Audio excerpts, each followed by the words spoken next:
fellow aviators. Welcome to JPL Aviation, where leadership and aviation take off. Today we have with us Greg Rath, who is a combat decorated fighter pilot, flying 75 missions to countries including Kuwait, Iraq, Somalia, and flew in Operation Desert Storm, Southern Watch, and Restore Hope. He was the commander of Marine Corps' F-18 Hornet Fighter Squadron aboard the USS Abraham Lincoln, a Marine aircraft group, and a Marine aircraft wing. Some of the aircraft he flew were the F-4 Phantom II and the F-18 Hornet. Greg served as Assistant Chief of Staff of the White House Military Office, in which he kept communications between the Commander-in-Chief and Pentagon intact during extreme uncertainty. However, his career did not end after he retired from the military in 2004 after 30 years of honorable service. He began to pursue a commercial career with Jet Blue Airways, only to pursue the business world in Anaheim, selling car parts from around the world and distributing them across the U.S. This business, however, got bought out, and Greg had the opportunity to go back to school to pursue a bachelor's degree in history. But, did I mention, he already had two other degrees, one from ASU in Business Administration Management and a master's in Military National Resource Strategy from the National Defense University. Greg also wrote a book called 9 Lives of a Fighter Pilot, which details his journey of being a fighter pilot during Operation Desert Storm during Saddam Hussein's reign. With his degrees underneath him, his experience as a leader in wartime as an exceptional fighter pilot, time served in the White House at the highest levels, his knowledge of flying in the airlines, and now pursuing a political career for a congressional seat in California, Greg Rath is not just your average aviator. We have a lot to learn. Welcome, Greg. Hey, thank you very much. How you doing today? Very good. It's election day here in California, so it's a big day for you. Big day. We've been working on this for a year now, so we'll see tonight where we stand. Awesome. Well, let's get to it. So if you can kind of give us a background on where you're from, where you grew up, what your childhood was like. Well, I come from a large family, 8 kids in our family. I was the 5th out of 8. My father was a decorated World War II bomber pilot. He served with the 9th Air Force in Europe during D-Day, the Battle of the Bulge, invasion of France, winner of the Distinguished Flying Cross, the Bronze Stars, numerous air medals. He flew the A-20 Havoc, which is a twin-engine mid-range bomber with 2 gunners and a navigator. He was from Minneapolis, but after the war, and he met my mother, they moved to Arizona, to Phoenix, where I was born in '53. And I was raised in Arizona with my brothers and sisters. I went to a Catholic high school, small Catholic high school, which really propelled me into the political world because in grade school I was kind of an introvert, but in a high school with a small school, we had about 140 in our class. I was able to run for class president my freshman year in high school, and I won.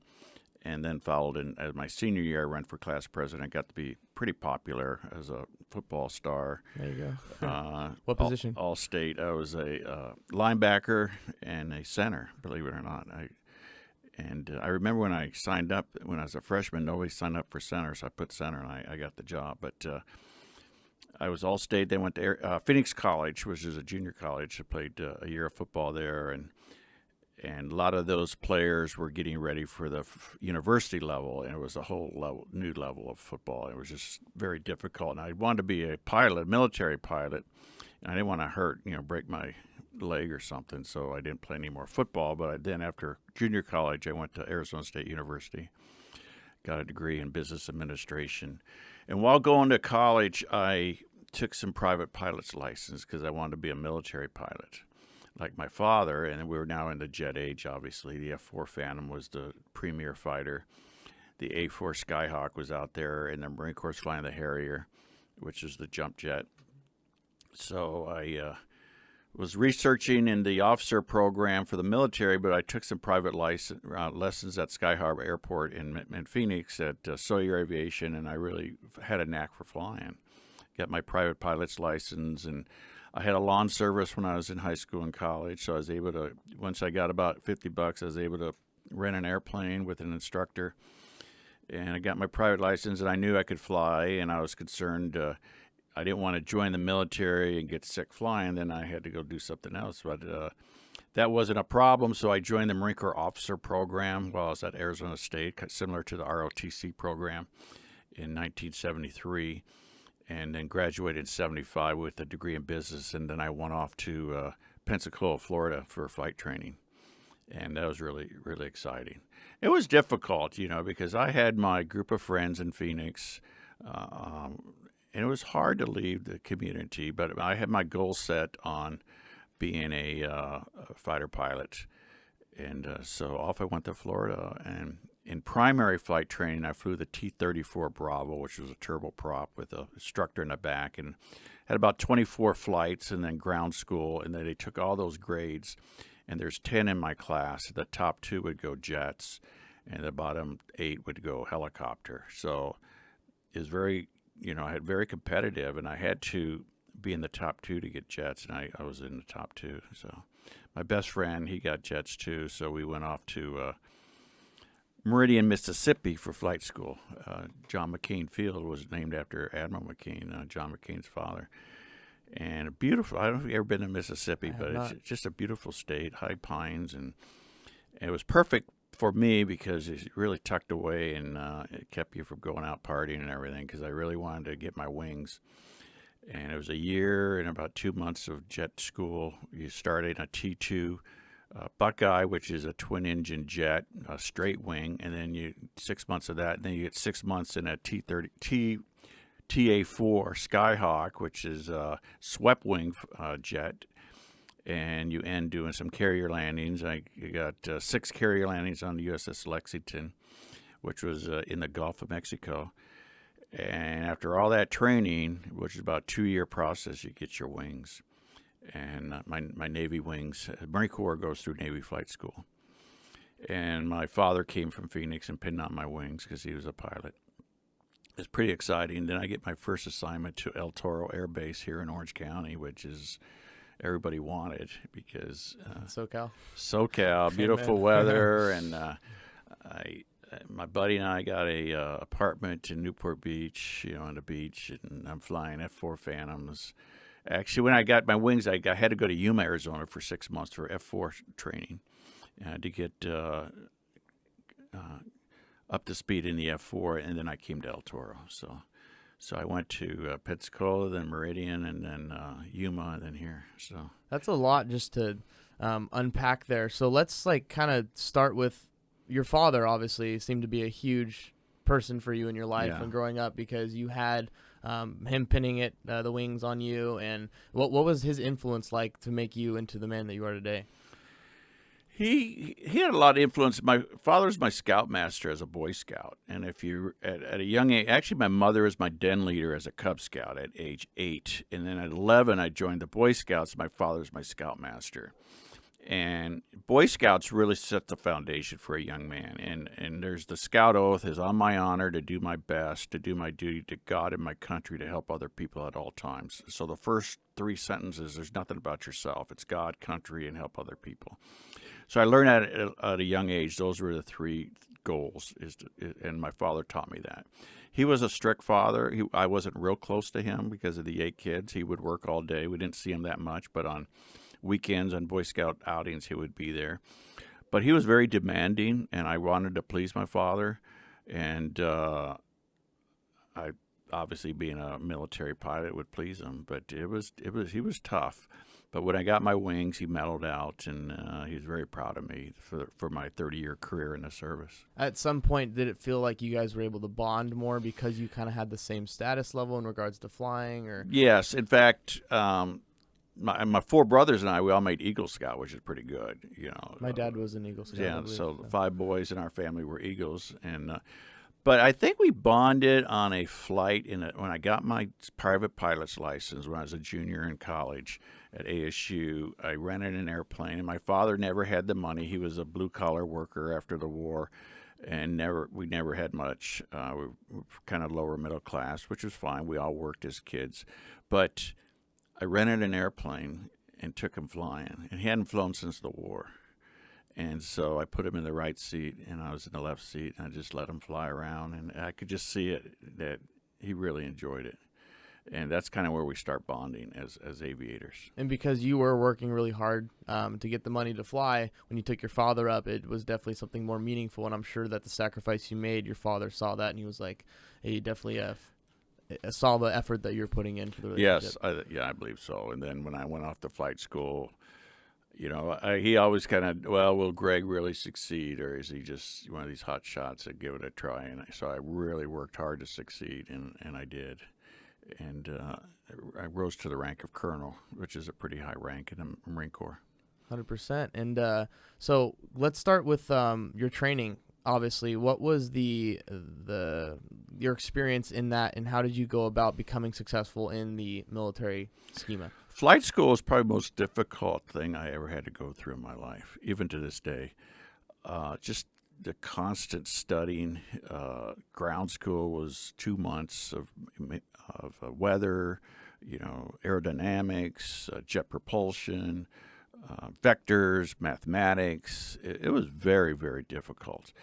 And then every mission, every time you're with an instructor, you're being evaluated on each of the maneuvers. And it was, you could fail at some maneuvers, have to redo it. It was probably the most difficult time of my life because I'm 21, 22 years old, away from family, away from friends. I'm in Meridian, Mississippi. I had a few friends from the military that I had met, but it was very lonely.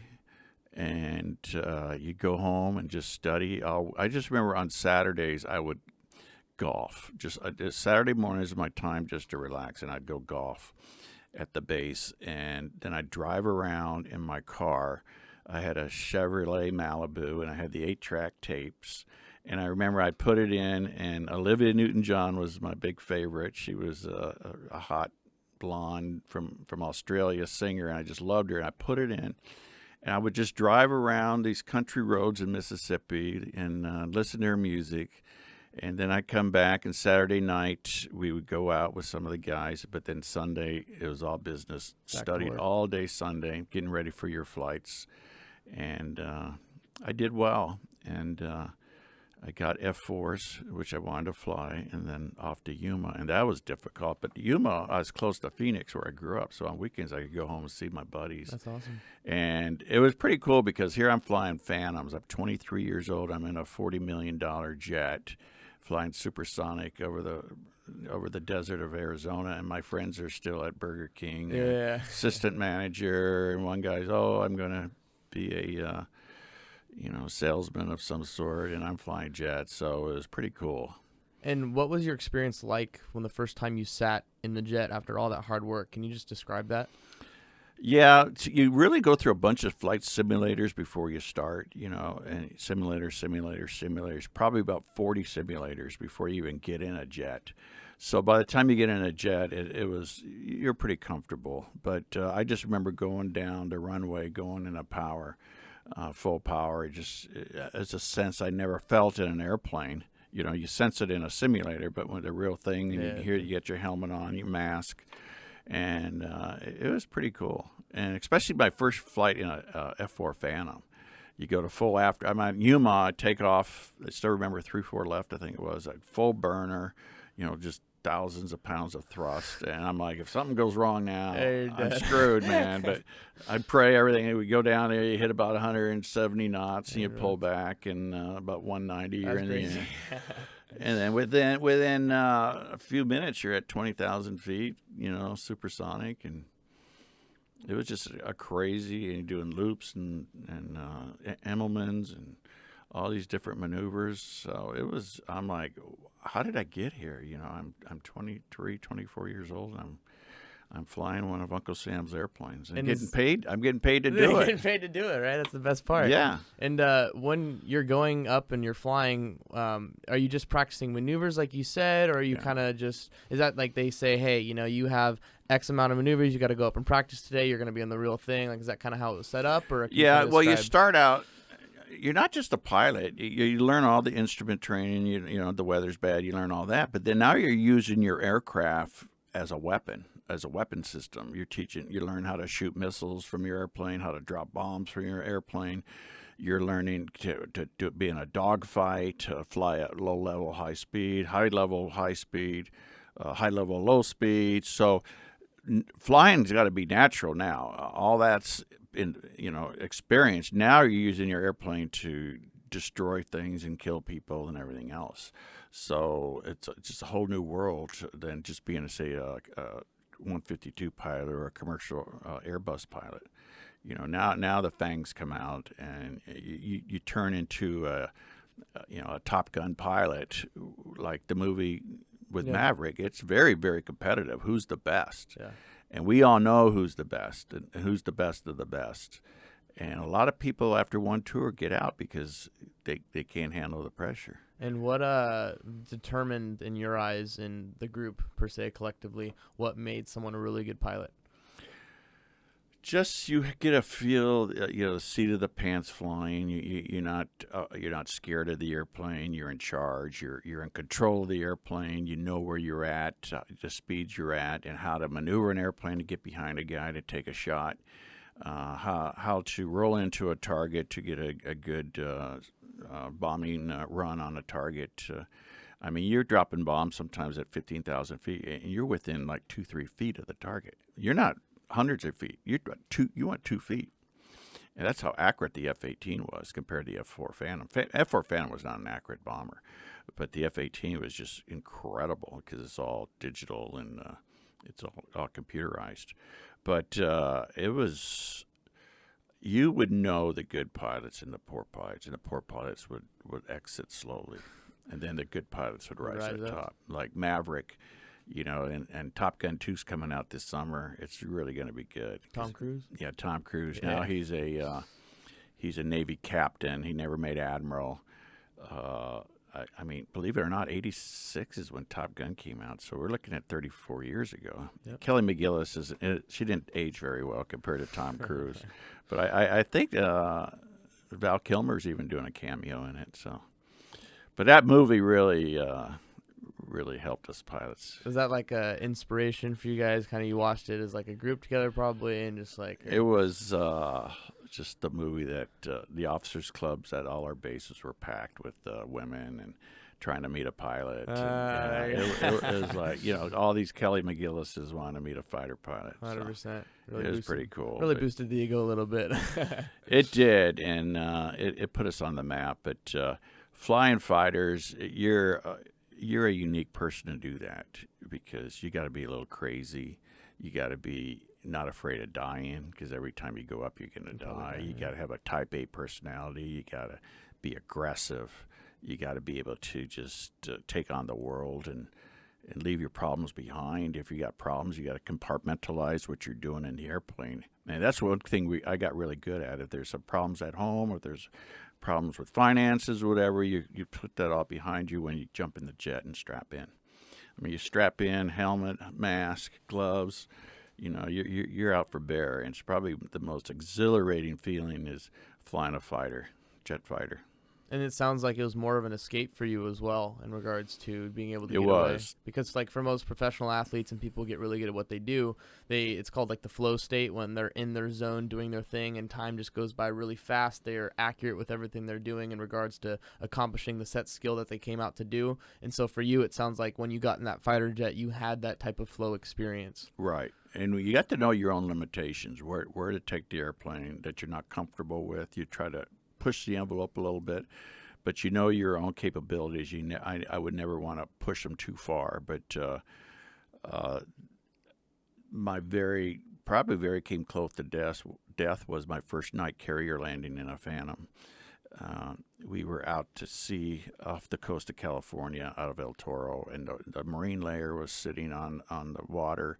The visibility was down to maybe a half a mile, drizzle, 45 knots of wind across the deck. I was trying to land on the USS Enterprise.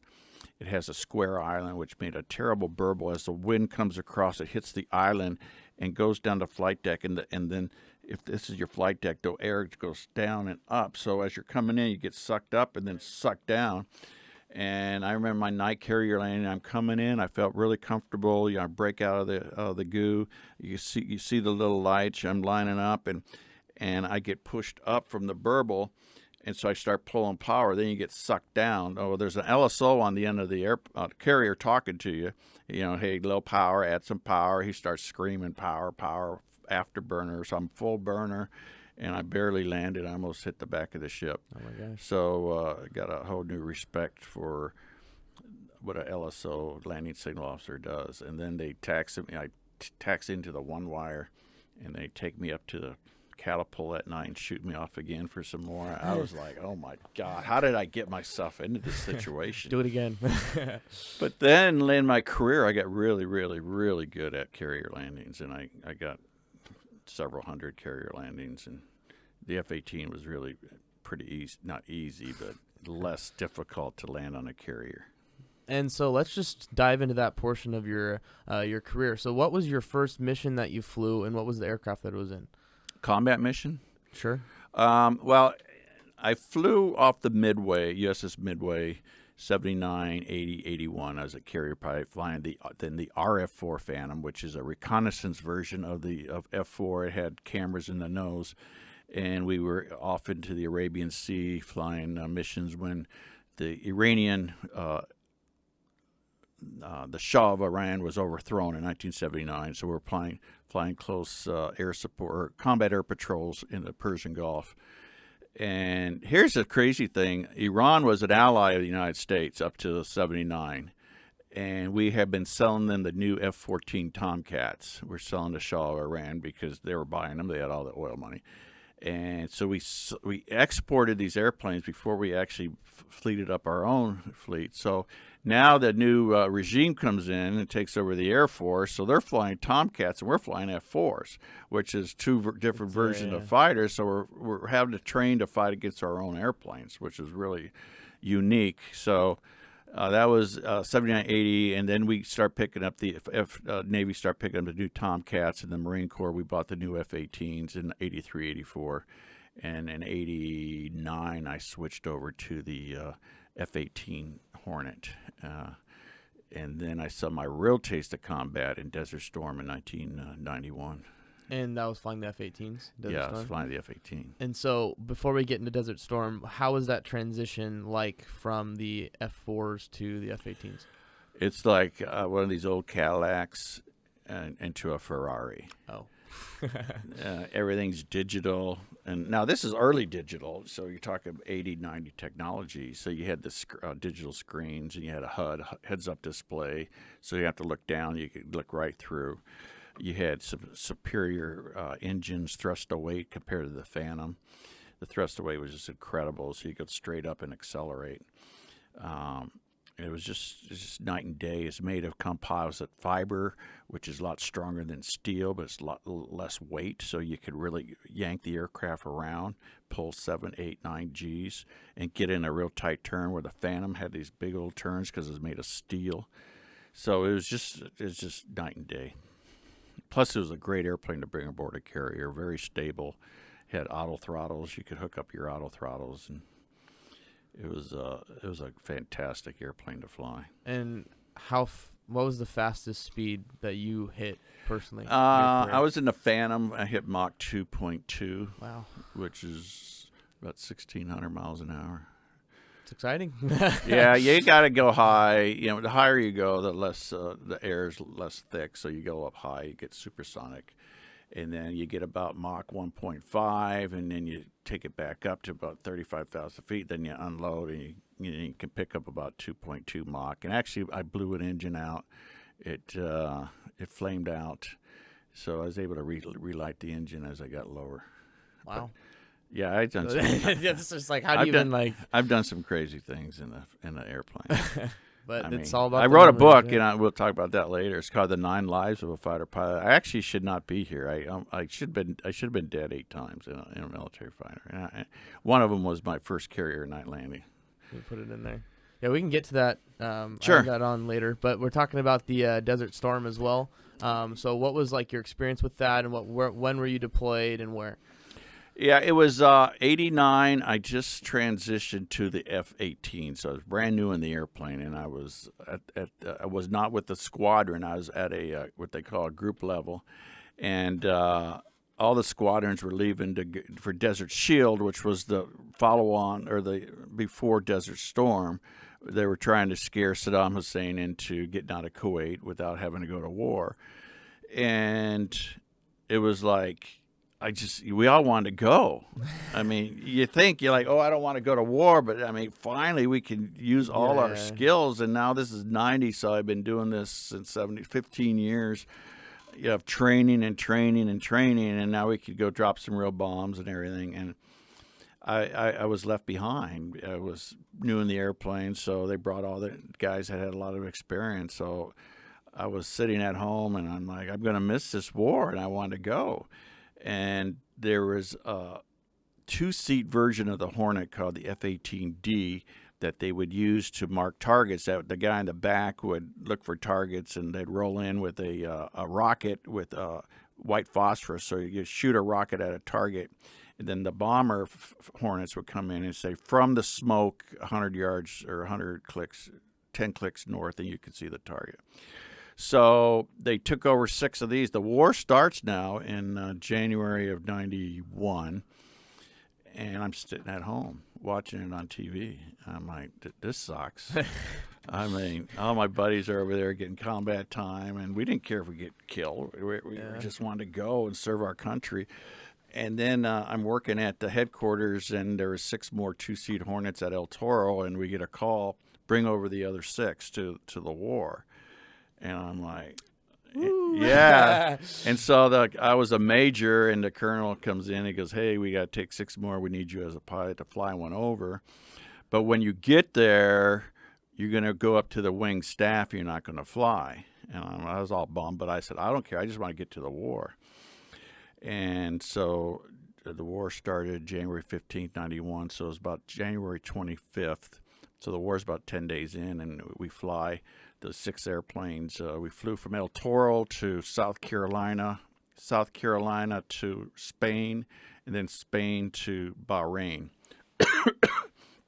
And we had a C-1, a big old tanker that would go with us. 6 airplanes, 3 on each side of the tanker, a big old KC-135, and we'd tank. It was like 14 hours from South Carolina to Spain. We tanked about 20 times along the way. We always kind of kept full. And the weather was just brutal. It was raining, and we were just tucked in. It was probably the most difficult flying I ever had. And then we spent the night in Spain. Then we flew to through the Mediterranean and across Saudi Arabia and up into Bahrain. There's a big American base in Bahrain, which is south of Kuwait. And so we get to the 6 airplanes, and the colonel, who's the group commander, we go to his office, and we said, we got the other 6. He goes, God, we needed them.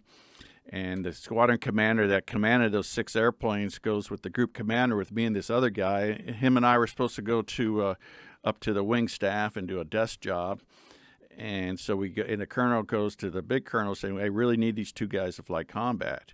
And he goes, well, the word is when they get here, they're supposed to go to the wing staff up in Saudi Arabia. And he goes, but I haven't seen Raths yet, have you? And I'm standing right there.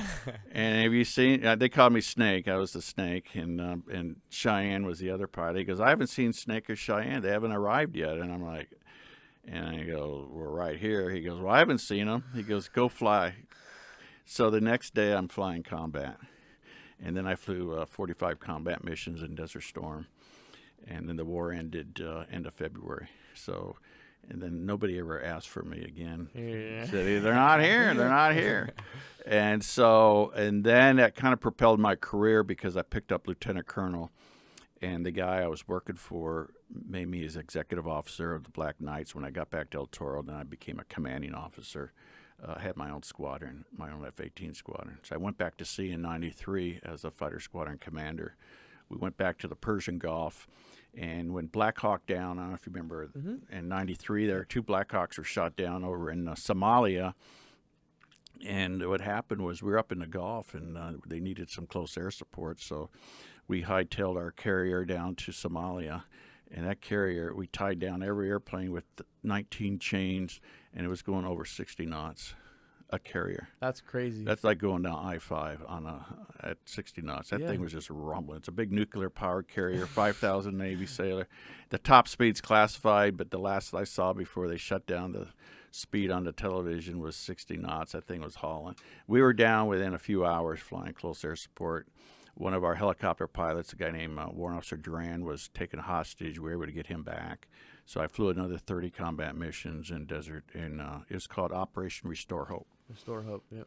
So I got to see some more combat. And in these in Restore Hope specifically, what did you do in regards to the flying? Like, were you doing like the markers, like you said, or kind of what was your No, job? I was flying. Then I was flying the single seat Hornet, and we fly close air support, meaning the Navy, the guys on the ground needed a building bombed. We'd bomb the building. Yeah. And we had the carrier off the coast. So Adid, who was the head of Somalia, he saw this big carrier sitting out there. 2 Marine amphibious units came in, and it's like, this country's going to be obliterated unless you release this hostage in now, which they did.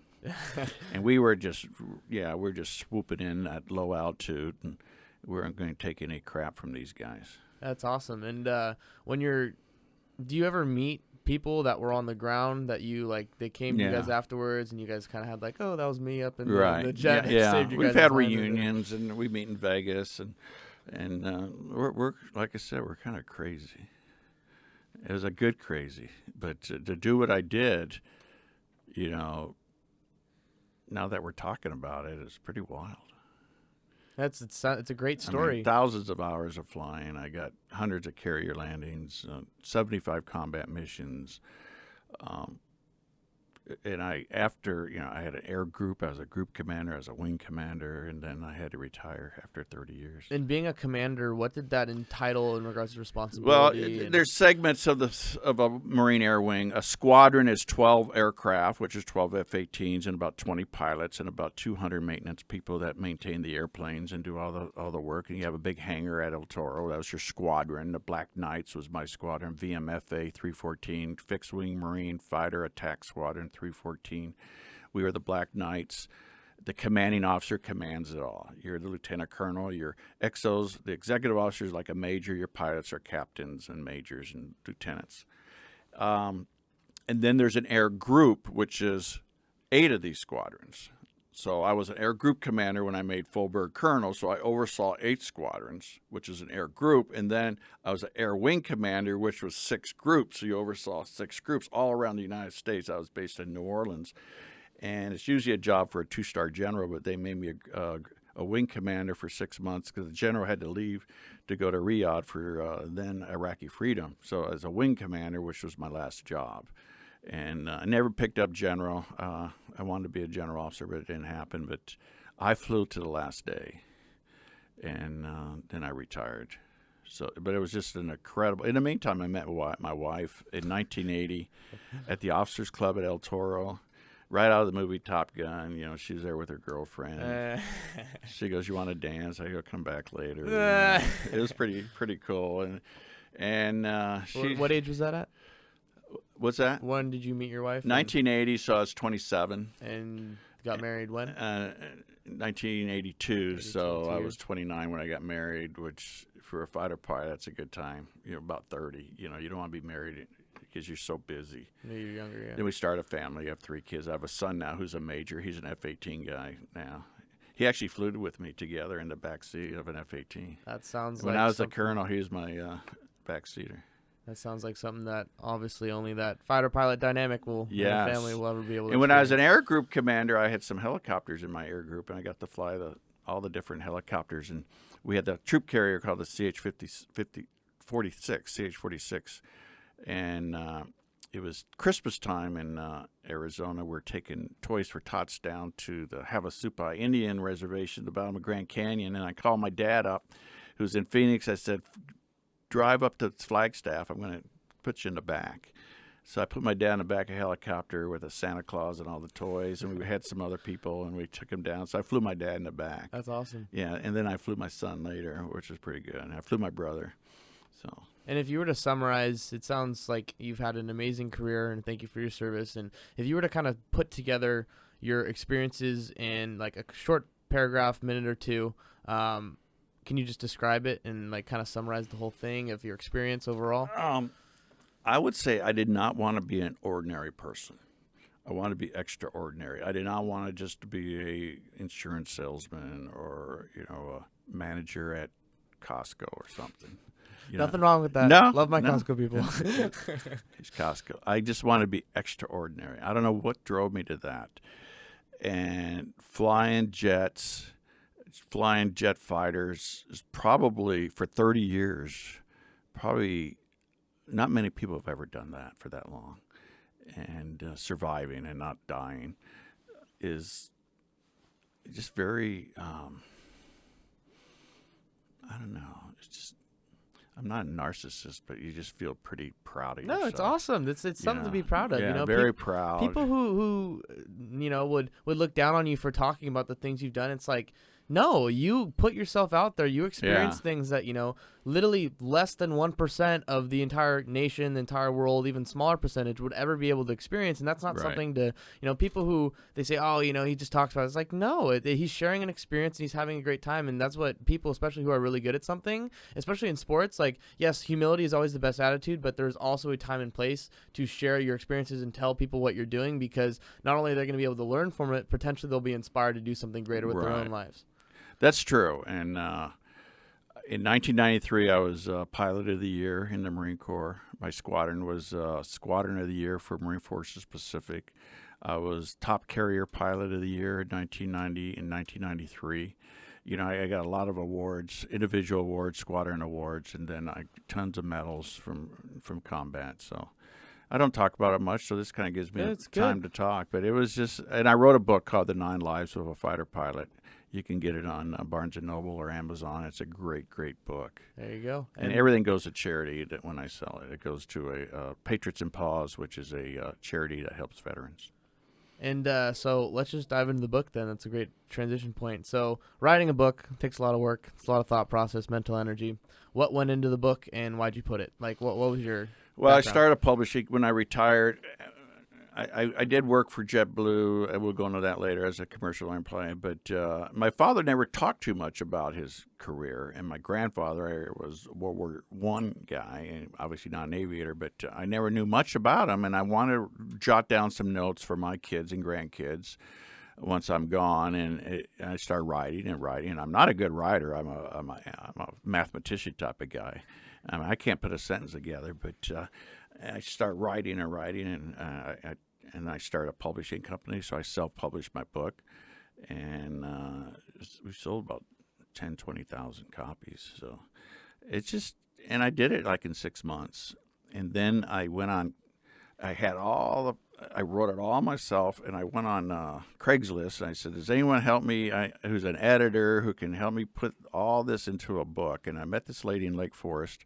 I'm from Mission Viejo, and I met with her, and she was able to put it into chapters and take out some bad English and add good English. So she helped me, and then we got a lady that put it into a book form and produced it, basically. Yeah, produced it. Yeah, that's awesome. It's and pretty good. You just accounted all of your tales and. It started when I was a little kid, And that's awesome, because that's first thing I remember. I was 4 years old, and there's 4 of us boys in one room. We had 2 bunk beds, and my older brothers would always scare me that there's monsters and stuff under the bed. So I remember one night I go down to my parents' bed and wake up my mom. I'm scared. And she goes, go lay next to your father, and I go on his side. I just remember just the peace being next to my dad, and then about an hour later, he'd carry me back to bed. And that's how the book starts, and then it goes into my life. What got me, what I just talked, got me to the point where I wanted to be a pilot, and then where I am today, running for U.S. Congress. And it's a journey, and the fact that you're able to sit down and document everything will not only be a blessing to other people's lives, but also your family. They'll be able to look back and say, this is what Grandpa did someday. Right. And then my father lived in 97, and I was prying his brain the last 3 years of his life, because I'm writing a book called Havoc Going Down. My father flew the A-20 Havoc. H-A-V-A-C was the name of the airplane, and he got shot up really bad, and wanted to distinguish flying across. I was picking his brain, so I'm working on another book right now. Family history is very important to document. So let's conclude your military career with that. Let's transition into how you went from military to commercial aviation and what that transition was like. Well, it's really hard. You're on top of the world as a colonel. I commanded, my last command, over 10,000 Marines and sailors, billions of dollars worth of machinery. I had squadrons at war, and then you retire, and it's all over. And it takes quite an adjustment. And my buddy was flying for Jet Blue. He goes, I didn't know what to do after, but I knew I enjoyed flying. And he goes, "You want to work for Jet Blue?" I said, "You know, I would be a first officer. I wouldn't be a captain. I'm now 51 years old." And he goes, "No, just, you know, you're an easygoing guy. You get along with the captains. You know, I'd be 51 and they're 35, you know, but you had to really be humble and just suck it all up. You know, you Especially can't say, 'cause- well, I was a fighter pilot." Yeah, you're gonna be the right. guy that's like, you know, Yeah, complete BA, and these guys are just like, I'm getting the coffee Yeah, and calling the flight attendants push to this button, do Right. that, do this, yeah. So I said, okay, I'll try it. And I interviewed with JetBlue, got the job, and went to Miami for training. It was 8 weeks of training into Airbus. I flew the Airbus 320, 156 passenger bus. And then I got based in New York at JFK, so I had to get what they call a crash pad. There's about 20 people chip in to rent a house, and there's beds all over. And at any one time, there's 4 or 5 guys in and out. But within 8 months, I got based at Long Beach. So I flew out of Long Beach, the Airbus. And I did that for 4 years.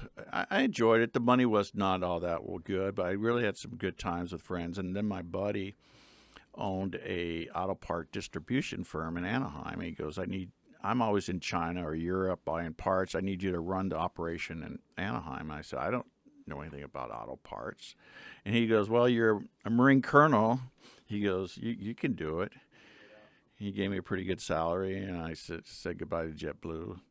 I didn't like it. It was so boring. You know, I'd fly from Long Beach to New York or Long Beach to Boston. You spend the night in Boston, and then you do up and down the East Coast, down to Fort Lauderdale and back up to Buffalo, and then you fly back for a 4-day trip. Then you get 4 days off, and then it takes you like a day or two just to get back in the right time zone again, and then you have 1 day just kind of relax, and then the 4th day you're getting ready for your next trip. So it was not something I enjoyed at all. So it was pretty easy to leave JetBlue, and I love running this business. There's only about 40 people in the company, but I had it was one of the best times of my life because I ran the whole show. He was always gone. And then after a few years, a company came and bought us out. And I didn't want to buy out, but the guy gave me some profit. I was able to run for U.S. Congress, and in 2014, I lost. I came in 3rd place. I ran for my city council. I've been mayor of Mission Viejo. Now I'm running for Congress again, but we'll get into that. 100%. But the Airbus, a good airplane, it's easy to fly. It's just you just hit buttons, and you're not really a pilot. You're a Plane driver. You're not even that. You're just a computer operator. You know, you have to have the sense of flying because there's some incidents, but you're just pushing buttons, and you know, you take off, you pull back, and the Airbus has a little stick. You get about 100 feet, you hit autopilot. You don't touch anything till about 100 feet before you land. Then you untake that, and then you land it.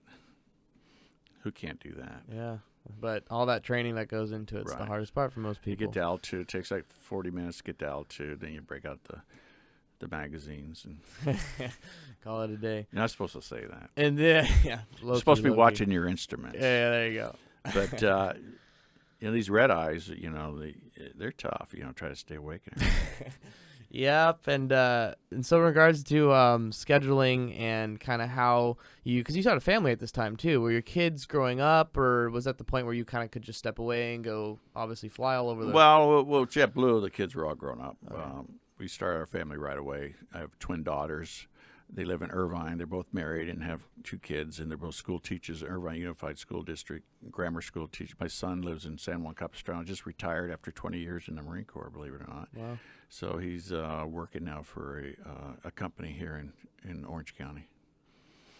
But my wife was the strong one. She, you know, I was gone all the time. She raised a family. You know, she was a school teacher herself, and she was a college professor at UCI and Cal State Fullerton.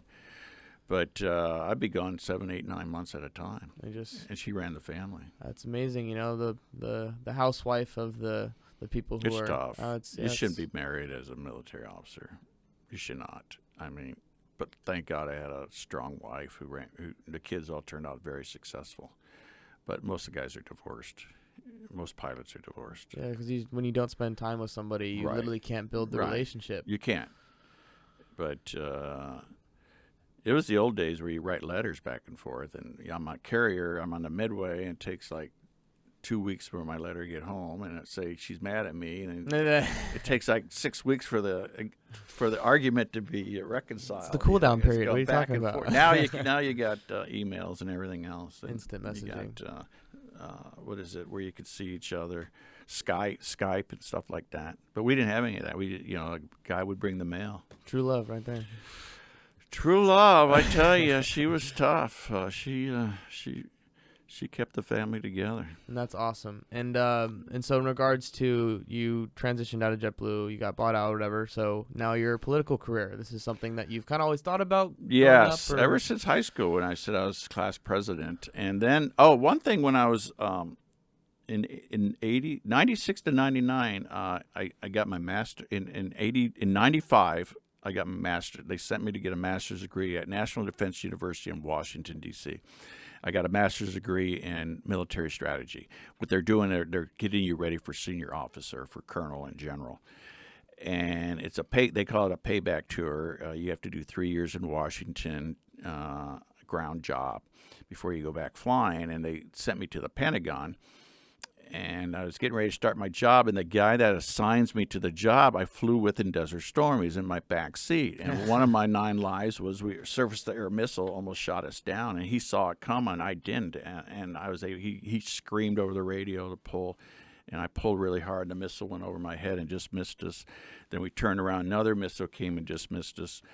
And so we have this bond because we almost died. And he was the officer placement. I said, find me something better than the Pentagon. I'm in D.C. There's got to be something better. He goes, well, there's this job opening up at the White House if you want to go interview for it. And I go, well, what is it? Well, I'd be the chief of staff of the White House military office. We oversaw all the military support of the president and vice president and cabinet members. Air Force One came under us. Helicopter Squadron came under us. Camp David, all his medical team came under us. So I went over and interviewed at the White House, and I got the job. So I worked 3 years at the White House in the East Wing. And what was that like? It was freaking incredible. I'm at the highest level of government. President Clinton was the president in his second term. He was a Democrat. I'm more, but it was a nonpartisan. It's okay. It's a nonpartisan job. We just support whoever the president would be. It could have been Reagan or whoever.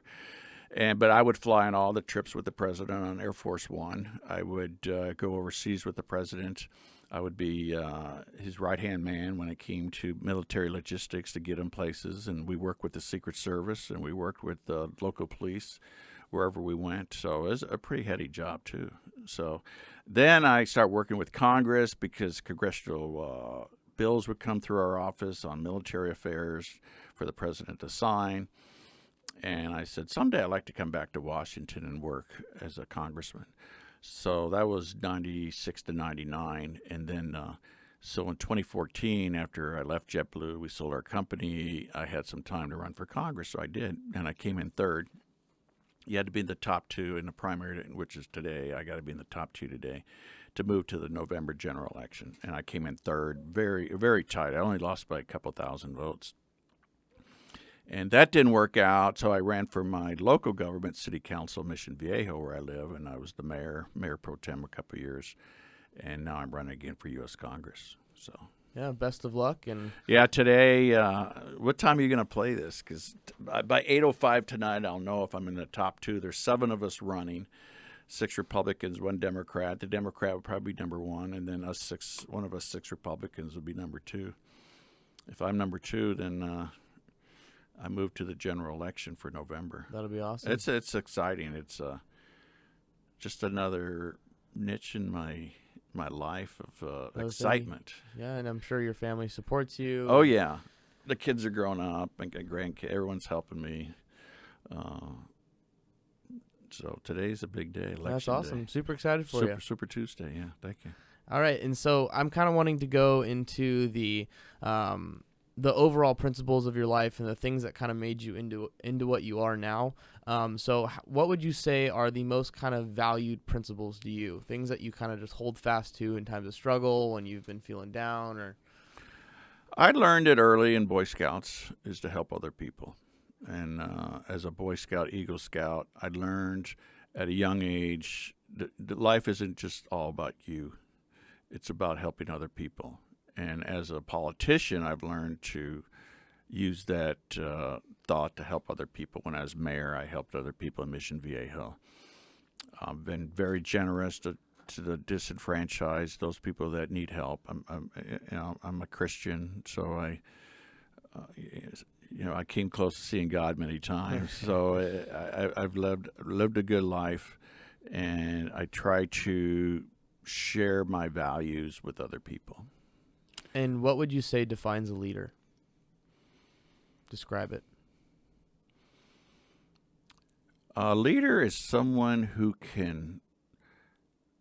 you have to know the people you lead, and you have to know, not only get them to follow you, but follow you under any circumstance. And I got to be a good leader because people respect it, but you have to be respected by those you lead, and you got to be firm. And it took a while to be a good leader. I used to be a little lax because I was too kind. And I remember a couple people, the people take advantage of that. So a leader has to know when to be firm, especially in the military, where as a leader, it's life and death. It's not like you run in a company, you may go bankrupt, but it's life or death, the decisions you make.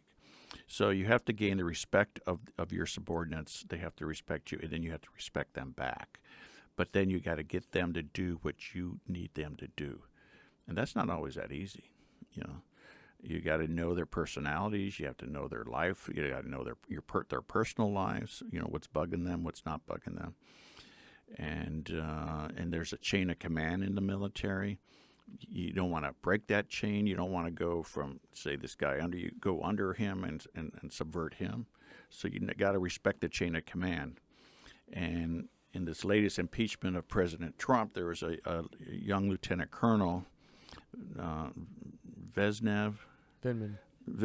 Who broke the chain of command and went right to the House committee. He should have went right to the guy above him and say, hey, this is what I observed. I listened to this phone call. He's talking to the Ukrainian president. Something's not right, and left it there. Let the next guy handle it. But he went around that guy, then so I have no respect for what he did. It sounds like the foundational principles or the hierarchy kind of respect the chain of command, respect your Marines, respect those below you, and lead. And I remember a sergeant major told me I had a problem. I go, what do I do? He goes, in command, command. And I always remember that. In command, command. You're the commander, you command, and just do it. And what made you realize and come to that conclusion in regards to what a leader is in your life? How did you test that out in reality? Where did you see those principles come true? First, a Desert Storm, flying combat. I would lead other aircrafts in, so they had to trust 100% what I was telling them, or they would have got killed. I became a landing signal officer, the guy that trained carrier pilots. I was one of the best landing signal officers in the Marine Corps. And so I got a good feel. People trusted me as a pilot. They trusted me as an instructor. They trusted me as a top gun. And then I just became a great leader. And when I was mayor of Mission Viejo last year, we ran a budget surplus. We just had an amazing year. So I just know I'm a good leader. That's awesome. I love leading people because they love to be under my responsibility. Was there someone in your life that influenced the way you think as well, or someone who had a really profound impact on you, or you kind of just experimented? And I went to a Catholic high school. There was a priest, Father Rodenspiel, and I struggled a little bit in math, and I didn't make the National Honor Society my junior year. And he says, "Well, you didn't deserve it." I go, "What are you talking about? Why I should have been it?" And he goes, "You didn't earn it."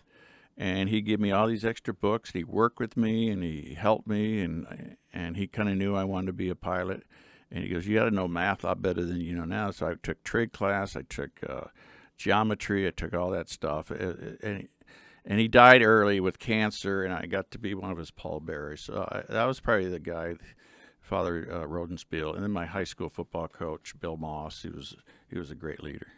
That sounds amazing. Everybody who I've met so far who's done something big in aviation has always had usually someone that they can relate their values to, even if, like, for example, I had an air traffic controller on here. He didn't really have someone that mentored him growing up, but it was the things he took from different areas of life. And the only real way to test if what you're saying is true, not only to yourself, is to actually go out and implement those values and principles in the world and see if they fail or see if they success, and kind of just keep building on that momentum that you build. Right. And so that's all I was asking you, who was a person that could have mentored you. And it sounds like it wasn't necessarily the combat side and all the stuff you've done. It's the little things in regards to your learning. And so that leads me to our next question, which would be, where did you find that you struggled the most in your life in regards to yourself, and what obstacles did you have to overcome personally? Well, you have a lot of self-doubt. Am I up for this next flight? Did I learn that maneuver well enough for the instructor to pass me on it? But there's a lot of self-doubt. Every time I'd go flying, you'd get trained, and you would train on a specific maneuver, and then you get evaluated on it. So, sometimes you screw up and have to do it again and again till you learn it right. But I think learning to fly military airplanes is probably one of the most difficult things I've ever done. And that probably gave you a lot of confidence, though, for sure. I don't think so. I don't know, because you always there's always a little doubt, about your ability. But when I strapped into a jet and took off of an aircraft carrier, I was very comfortable coming back. My fear was something would happen to the airplane, which had a couple times. I had a fire airborne in the cockpit, and I had to land the airplane with no electrical system. Hydraulic system was blown. And that's what separates the men from the boys in aviation. How do you handle an emergency? And I handle emergencies really, really well. And it's not a matter of if, it's a matter of when for most people, right? Yeah. And so all the things that you've done as well, everybody who I've met that's been successful, either whether they know how to articulate it or not, they have some sort of like internal fire in their chest, and they get a burn. They get like an itch when they're doing something, and then they're in the right place at the right time doing what they love. Did you ever have that kind of internal fire inside of you when you might have been feeling down, or you overcame something, you kind of just felt like that, like the yes moment, I'm doing the right thing? And how would you kind of describe that if you did? Yeah, I would say when I was a F-18 Squadron commander, I was on the Abraham Lincoln, and my squadron, there's 7 squadrons on the carrier. There's about 75 airplanes on every aircraft carrier. We had 12, and we were competing to be the best squadron. And every time you land, you get graded on your landing, 4.0 or 3.0. And there's the guy, if you're high or low. And I was, out of 113 pilots, I was ranked number 1. And I was so freaking good. And I knew how good I was. But I wanted my squadron to be the best. And I'm pumping up all my pilots. We can do this. We can do this. Just do what I do. And we became the best squadron on the cruise. So that was the feel of just probably the most proudest time in my life when I became the top. They call it top hook. I was a top hook as a Marine, not a Navy pilot, a Marine pilot. The Navy did not like that. Yeah. Because their pilots are the best. And the Admiral came to me, he goes, I'm embarrassed that a Marine beat all my Navy pilots. But it was a really that's a good feeling. Yeah. So that's when I knew I was the best of the best. And you also mentioned that you wanted to bring all the other people up around you as well and get them better. Yeah, I worked hard, and I would train them, and I would sit in a ready room with them. Like, that's what you got to do. And one pilot's having trouble. I said, you need to sit out a couple of days. You got a family problem at home. Unclutter your brain, and then we'll get you back in the airplane. But we had an event where a Tomcat's coming in at night. It's the first landing, and he crashes on the carrier. He landed short, and the whole flight deck's on fire, and there's 14 airplanes that had to land, and we're in the middle of nowhere. We're in the Indian Ocean where there's nowhere else we could go. And I had 3 of my pilots out flying. I wasn't out. I was on the flight deck. And everyone learns how to handle emergencies. They clean the flight deck, and within like a half hour, they had everything set, new wires put across. And I'm talking to my pilots. They're all out of gas. They're all running out of gas. I said, here's a story. I go, if this flight deck's not ready, you're just going to eject one by one. And the helicopter will come pick you up out of the water. Yeah. And said, oh, my God, what are you talking about? They're all like, yes, sir, no problem. Yeah. You compartmentalize. And finally, they were the first three to land. One guy landed and ran out of gas as he's taxiing out. Another guy landed and ran out of gas, and all three of them landed. And they're all young pilots, but I mean, Balls. there's the foam on the one from the fire. They're just throwing stuff off the deck, and they all landed. And I was so proud of them. And I'm talking to them on the radio from the carrier, saying, "Yeah, you're all good." So, but sir, what do we do? I said, well, Did a run great out job. of gas, pull your ejection handle, and we'll come pick you up in a helicopter. Okay, all right, they're all cool. And I think that's something that's very important too. You mentioned that because you were the best at what you were doing, you were able to help other people. Yeah. But it took time, it took sacrifice, it took dedication to get to that point in your life where you're able to help.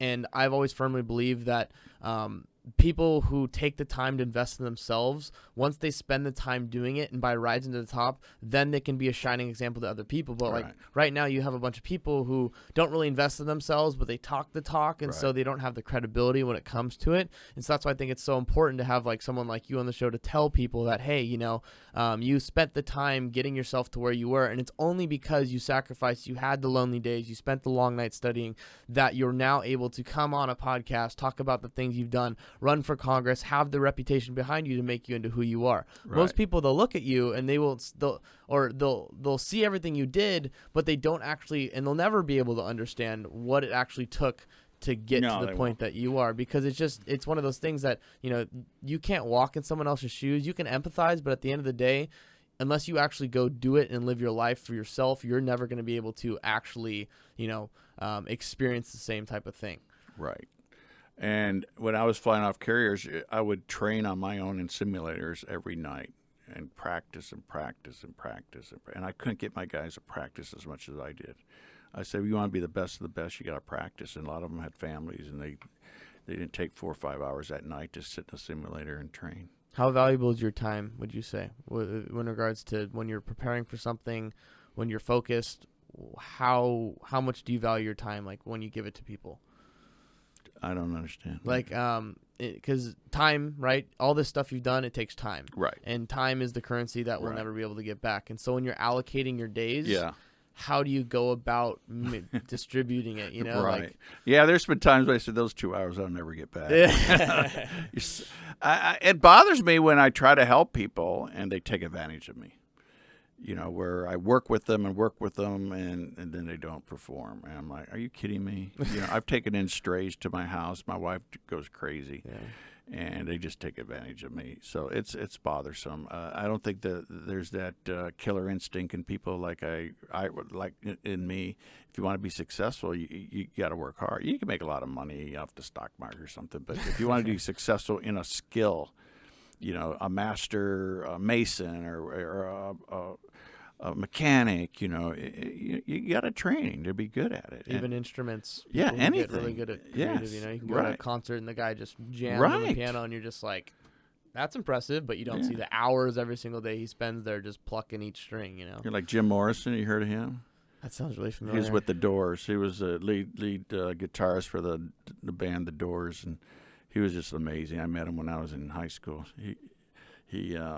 They did a concert in Phoenix in '67. I was like 15, and the Doors, Light My Fire, Come On Baby, Light My Fire, and he was over at my buddy's house, and they're jamming with Grace Slick, who was with Jefferson Airplane, I think. Is that who she's with? Yeah. Grace Slick and Alice Cooper was there.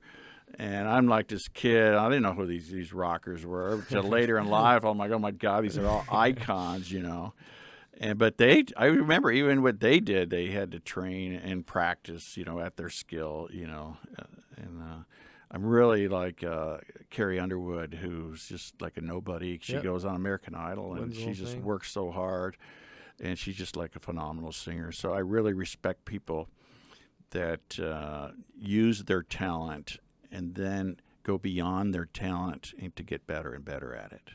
Say a good Kobe Bryant, one of the best basketball players, had amazing talent in high school, and then he made it better and better and became a star. Became obsessed with the game. Willie Mays was my big icon growing up. He was center fielder for the San Francisco Giants, and was was an amazing baseball player. So there's people that I really respect who have talent, and I don't respect those that have talent and just let it squander. Like one of my best friends was like just amazing athlete, and he didn't do crap, and now he's on unemployment or something else. So, but I help people, but people have taken advantage of that. And at the end of the day, it's like, you never I stop try. loving, because it's the little things that count. It's the typical scenario. If I can save one people out of 1,000, it's like it's that one person I saved that made the difference, even though you just keep giving and giving. But also because you took the sacrifice to build yourself up, that you can keep giving and giving. Yeah. So I've come close to dying so many times. I blacked out in a Phantom. I pulled too many G's, and I snapped my neck, I remember, and I went unconscious. And I was unconscious but subconscious. And I'm like, I just died. I just broke my neck. And all I could think of, my mom's going to be so upset at the funeral. I'm thinking this, she's going to be so upset at the funeral. I was like 26 then. And then I'm like, I had a two-seater, so the guy in the back's like screaming because the airplane's starting to head down. And I keep hearing forward stick, forward stick, forward stick, forward stick. And I had pressure on the stick from pulling G's, and I didn't unload subconsciously. And why is he yelling at me, forward stick? So I forward the stick, which took the pressure off the airplane, and the blood comes back to my head, and all the sounds came back. And I go, wait a minute, I'm alive. And we're like heading straight to the ground, and I rolled at wings level and pulled out. And he was going to punch us both out if I didn't come to. But I remember I thought I died, and it was pretty surreal, and I wasn't scared or anything. Just at peace. I was just remember Mom's going to be upset. A life well lived, and you, at the end of the day, you thought about people So who care. what I want to say is today I'm 66. I'm retired. I have a nice pension from the military. I saved my money, and I should just be enjoying life. And I put myself on the edge again to run for Congress. I put myself out there. People start abusing you and talking bad about you and making up lies, but it's all to serve the people that I would represent. Perseverance will definitely be your friend. Yeah, and I asked my wife that the other night. I go, why do I do this? Why? And we got to go to another barbecue, and I got to get up for a speech, and then this morning I had a breakfast. I go, why do? But that's just it's just ingrained in my being. And it's what makes you different, and you'll be rewarded for that. Right. I'm Well, sure. we'll see what happens tonight at 8.